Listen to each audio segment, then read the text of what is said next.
ప్రభువు పొందెనే అన్యాయ తీర్పులు,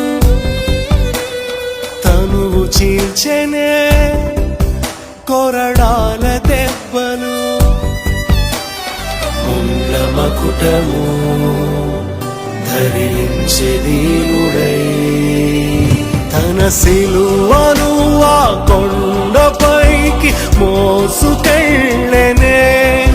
వ్రేలాడెను ఆ మ్రానుపై శాపగ్రాహి అయి, మెస్సయ్యవైతే నువ్విక దిగేయి సిలువను అని నిందించిరే భరించే మౌనిగా.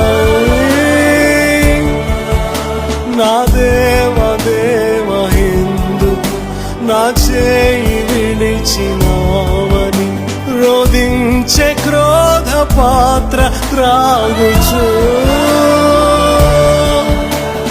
తండ్రి నీకే నా ఆత్మ